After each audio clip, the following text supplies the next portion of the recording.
Hello students, welcome to S class. आज की class में हम लोग जानेंगे कि रे डायग्राम से इमेज का फॉर्मेशन कैसे होता है कॉनकेव मिरर में।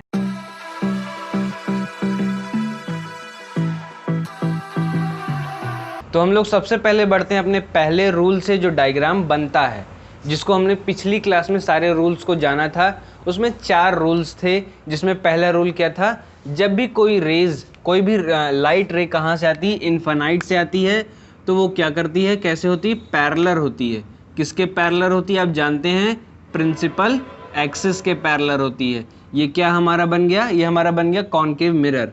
कॉनकेव मिरर में ये क्या जा रही है, हमारी प्रिंसिपल एक्सिस जा रही है।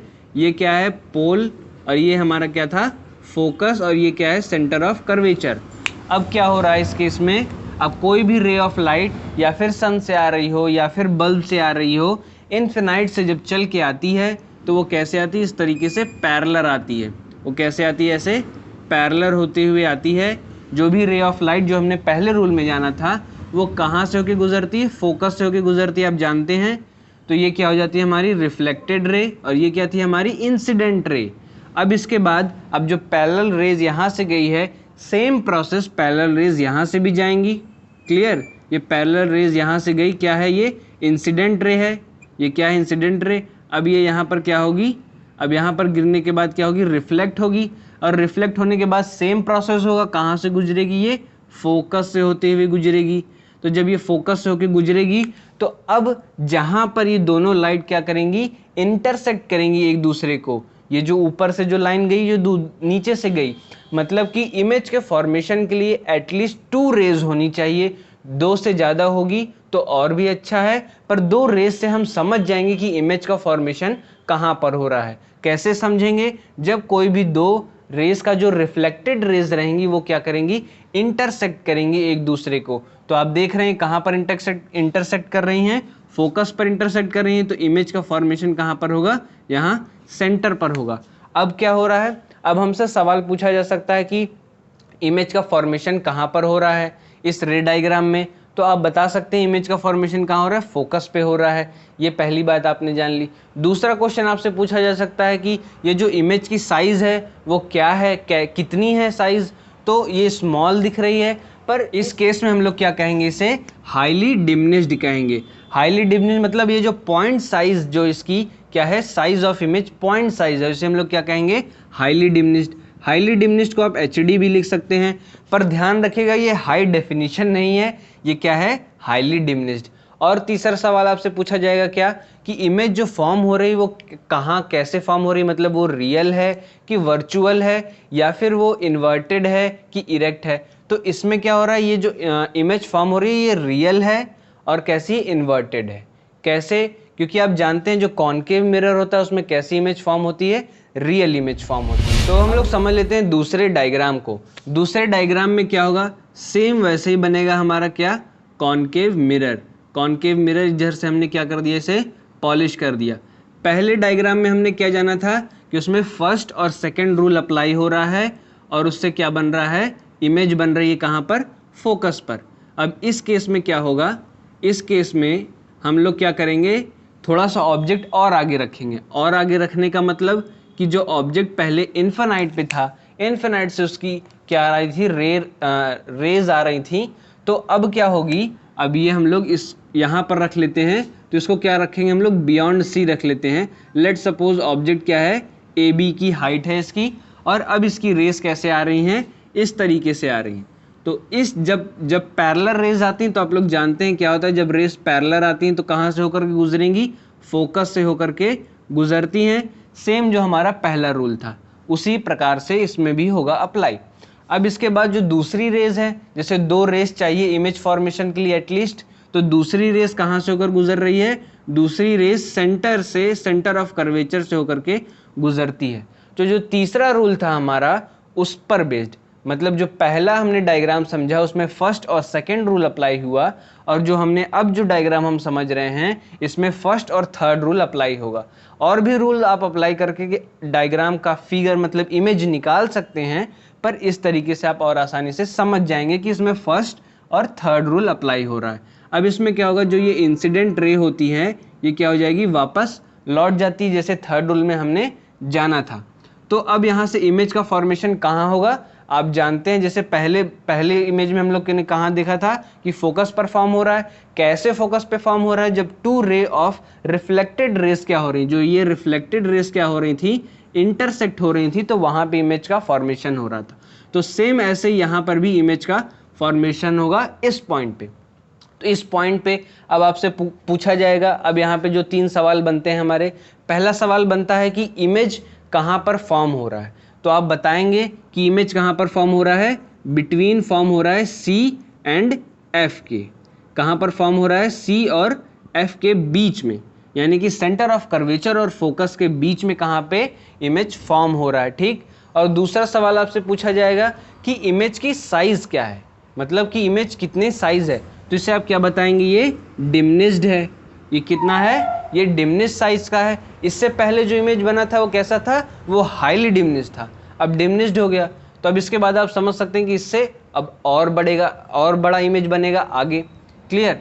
तो तीसरा सवाल हमसे क्या होगा, तीसरा सवाल हमसे सेम पूछा जाएगा कि ये रियल है कि वर्चुअल है, इन्वर्टेड है कि क्या है, कैसे स्ट्रेट है।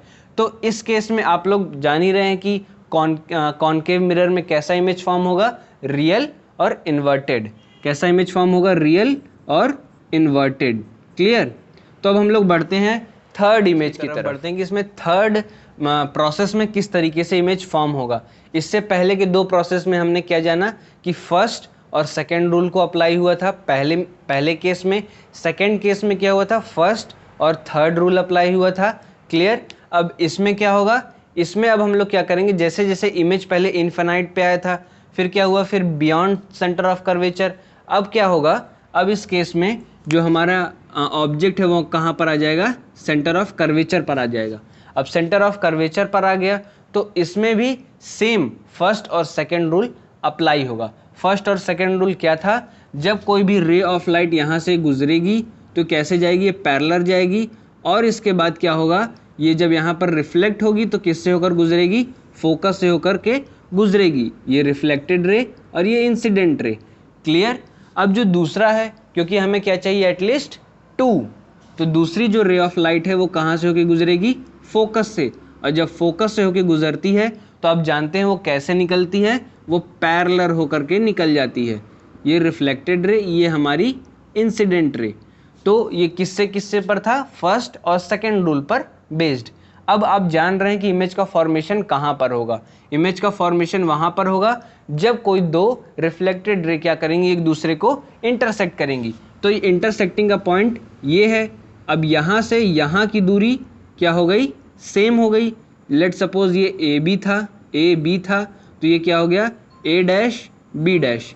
अब आपसे पूछा जाएगा कि कहाँ पर, जो पहला 3 सवाल पूछे जाते हैं, तो पहला सवाल आपसे पूछा जाएगा कि इमेज कहाँ पर फॉर्म हो रहा है। तो आप बताएंगे कि इमेज फॉर्म हो रहा है सेंटर ऑफ कर्वेचर पर, यानी कि एट C। इमेज कहाँ पर फॉर्म हो रहा है, एट C पर, क्लियर। ये पहले सवाल का जवाब हो गया। और जो दूसरा सवाल पूछा जाता है कि कहाँ पर, मतलब क्या साइज़ क्या है, साइज़ क्या है जो इमेज बन रही है, क्लियर। तो साइज़ क्या है, दोनों का सेम है, दोनों का साइज़ सेम है। देखिए आप इसमें कन्फ्यूजन मत करिएगा कि यहाँ पर भी फोकस पे फिर से इंटरसेक्ट हो रही है, पर जो फोकस पे जो इंटरसेक्ट हो रही है वो हमारी इंसिडेंट रे है, और जो रिफ्लेक्टेड रे जब क्या करती है, इंटरसेक्ट करती है, तब वहाँ पर इमेज का फॉर्मेशन होता है, क्लियर। और तीसरा सवाल जो था रियल और इन्वर्टेड वाला, तो आप जान रहे हैं कि ये क्या है, हमारा कॉनकेव मिरर है। कॉनकेव मिरर पर रियल और इन्वर्टेड ही इमेज बनेगी, क्लियर। अब हम लोग बढ़ते हैं फोर्थ केस पर। अब हम लोग समझ लेते हैं कि फोर्थ केस में इमेज का फॉर्मेशन कैसे होगा। फर्स्ट केस में क्या हुआ था, फर्स्ट केस में हमारी इमेज कहाँ पे थी, इन्फिनाइट पे थी, क्लियर। उसके बाद हमारी इमेज कहाँ पहुँची, बियॉन्ड C के पहुँची, मतलब C से पहले। फिर इसके बाद हमारी इमेज कहाँ पहुँची, C पर ही पहुँच गई, क्लियर। अब हमारी इमेज कहाँ पहुँच जाएगी, मतलब हमारा ऑब्जेक्ट कहाँ पहुँच जाएगा, C और F के बीच में, मतलब सेंटर ऑफ कर्वेचर और फोकस के बीच में अब हमारा ऑब्जेक्ट पहुँच जाएगा, क्लियर। तो अब यहाँ से इमेज का फॉर्मेशन होगा। और आप जानते हैं कि जो फर्स्ट रूल था ये फर्स्ट और थर्ड रूल पर बेस्ड है। तो फर्स्ट रूल में क्या हुआ था, फर्स्ट रूल में रे ऑफ लाइट कैसे जाती है, इस तरीके से जाती है और कहाँ से वापस लौटती है, फोकस से होते हुए वापस लौटती है।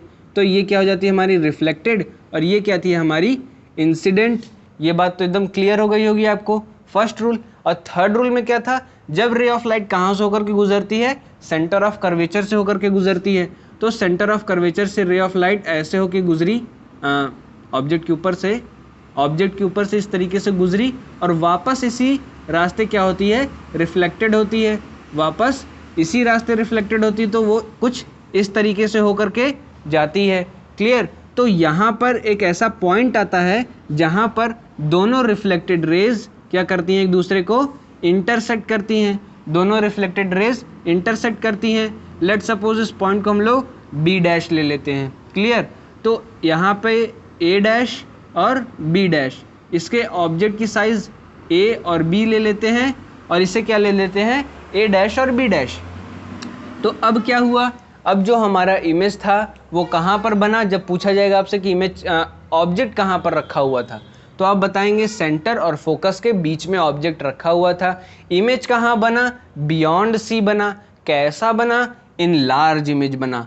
ऑब्जेक्ट की साइज देखिए और इमेज की साइज देखिए, दोनों में बहुत डिफरेंस है। तो इमेज कैसा हमारा बन रहा है, इन लार्ज बन रहा है। और आप जानते हैं ये कौन सा हमारा मिरर है, कॉनकेव मिरर है। कॉनकेव मिरर में क्या बनता है, रियल और इन्वर्टेड। क्लियर। अब हम लोग बढ़ते हैं अपने पांचवें केस की तरफ। तो हम लोग पांचवें केस को समझ लेते हैं। हमारा ऑब्जेक्ट कहाँ, इन्फिनाइट से चलते चलते सेंटर ऑफ कर्वेचर तक पहुंचा था, फिर उसके बाद उसके आगे बढ़ा था।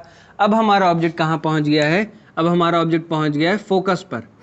अब इसके बाद आप अंदाज़ा लगा सकते हैं कि ऑब्जेक्ट कहाँ जाएगा, मतलब फोकस से थोड़ा आगे ही बढ़ेगा और क्या। फिर इसके बाद हम इसमें कौन कौन सा रूल्स अप्लाई होंगे, इसमें फर्स्ट और थर्ड रूल अप्लाई होंगे, जिसमें आप समझ सकते हैं कि पहला रूल क्या था हमारा, जो कोई भी रे ऑफ लाइट कैसे यहाँ से आती है और ये क्या हो जाती है, पैरेलल होती है किसके, प्रिंसिपल एक्सिस के। फिर ये कहाँ से होकर गुजरती है, फोकस से होकर के गुजरती है। क्लियर। ये कौन सी हमारी थी, रिफ्लेक्टेड, और ये कौन सी रेज जा रही है हमारी, इंसिडेंट। क्लियर। जो सेकेंड रे ऑफ लाइट है वो कहाँ से होकर गुजर रही है, वो सेंटर ऑफ कर्वेचर से होकर के गुजरती है इस तरीके से। और आप जानते हैं कि थर्ड रूल में क्या था, ये सेंटर ऑफ कर्वेचर से जो रे ऑफ लाइट होकर के गुजर रही है वो इस तरीके से जाती है और इस तरीके से वापस आ जाती है। तो इस केस में क्या होता है, ये जो दोनों रिफ्लेक्टेड रेज थे ये किसी भी पॉइंट पर मीट नहीं करते हैं। आप देख रहे होंगे कि दोनों एक दूसरे के लगभग पैरेलल निकल जा रहे हैं। क्लियर। तो इस केस में क्या होता है, हमारा जो इमेज का फॉर्मेशन होता है वो कहाँ पर होता है, इनफिनाइट में होता है। आपने जैसे जो फर्स्ट केस देखा था, सबसे पहला केस, उसमें ऑब्जेक्ट हमारा कहाँ रखा था, इनफिनाइट पे रखा था। इनफिनाइट से वो कहाँ पर बन रहा था, फोकस पर बन रहा था। अब हमारा ऑब्जेक्ट कहाँ पर रखा है, फोकस पर रखा है, तो इमेज कहाँ बनेगी, इनफिनाइट पे बनेगी। क्लियर। अब सिक्स्थ केस में आपको एक ऐसा चीज़ देखने को मिलेगा जो इससे पहले कॉनकेव मिरर में आपको नहीं मिला। तो इसमें क्या होगा, आप अभी जान ही रहे हैं कि हमारा ऑब्जेक्ट कहाँ से कहाँ तक होते हुए आया है और अब कहाँ जाएगा। अब हमारा ऑब्जेक्ट फोकस के आगे रखा जाएगा इस तरीके से। तो अब आप जानते हैं अब इसमें कौन कौन से रूल्स अप्लाई होंगे, आप गेस करके हमें बता सकते हैं कमेंट्स में। आपको मैं बता दे रहा हूँ कि इसमें थर्ड और फोर्थ रूल अप्लाई होंगे। थर्ड रूल क्या था हमारा, जो सेंटर ऑफ कर्वेचर से होकर के गुजरती थी रेज, और फोर्थ रूल था जो हमारा जिसमें कहाँ से, पोल से होकर के रेज गुजरती थी। तो अब यहाँ से कोई भी रे ऑफ लाइट आती है और कहाँ से होकर गुजरती है, पोल से। और आप जानते हैं ये कैसे क्या हो जाती है, ये डायरेक्ट निकल जाती है, ये जो रिफ्लेक्टेड रे होती है, और ये क्या होती है, इंसिडेंट।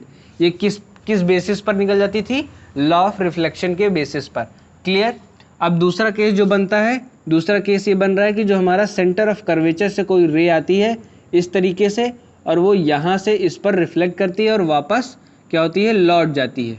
वापस क्या होती है, लौट जाती है कोई भी रेज, क्योंकि जब तक कोई दो रे नहीं होंगी तब तक हमें क्या नहीं मिलेगा, इमेज का फॉर्मेशन नहीं होगा।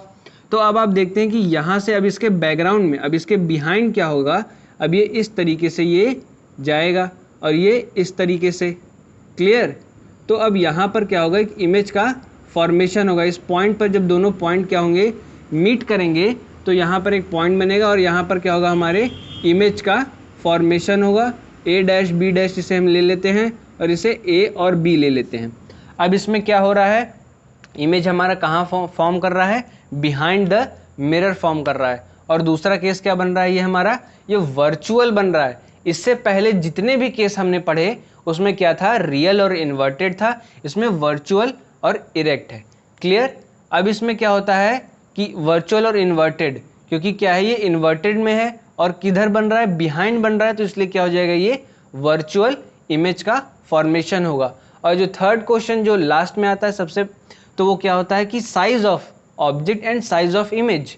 तो साइज जो है ऑब्जेक्ट का वो क्या है, हमें छोटा दिखाई दे रहा है, जो साइज ऑफ इमेज क्या है, वो इनलार्ज है, मतलब कि ऑब्जेक्ट से बड़ी है। तो साइज हमारी कैसे हो गई इमेज की, इनलार्ज हो गई। अगली क्लास में हम लोग जानेंगे कि कॉन्वेक्स मिरर में इमेजेस कैसे फॉर्म कर रहे हैं। अगर आपको ये क्लास अच्छी लगी तो आप इसे लाइक करिएगा। आने वाली क्लास के लिए चैनल को सब्सक्राइब करके बेल आइकन ऑल क्लिक करने पे आपको अपडेट सबसे पहले मिलेगी। Thank you.